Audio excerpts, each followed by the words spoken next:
her soul. Zakat, that which purifies, is one of the pillars of Islam, requiring those eligible who own wealth over the nisab to pay 2.5% of their qualifying wealth to the poor. To pay zakat, one must be an adult, Muslim, sane, in possession of nisab, approximately £260. Calculating zakat is an intricate procedure, but here's a brief guide on how you can calculate your estimated zakat.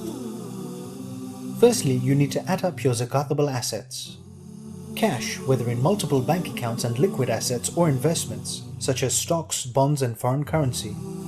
Gold and silver, jewelry, coins and bars, whether in use or in storage, as well as any personal items in which more than half the metal is gold or silver.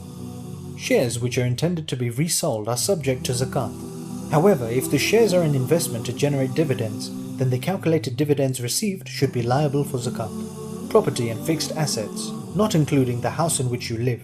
Only additional properties and assets which are intended for resale or rental income is received.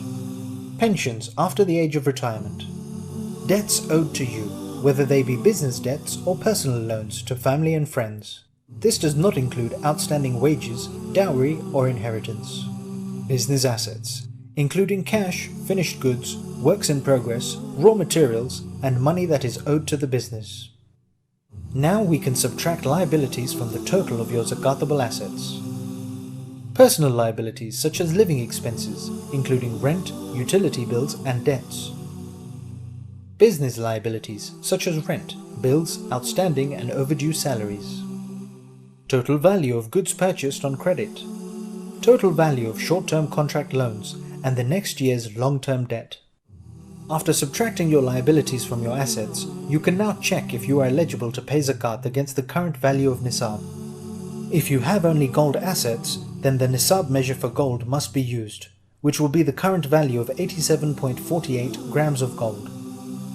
If you have mixed assets, which are most likely, you should use the nisab measure for silver, which will be the current value of 612.36 grams of silver. If your net assets are equal or over the nisab, then zakat is due on 2.5% of your total net assets.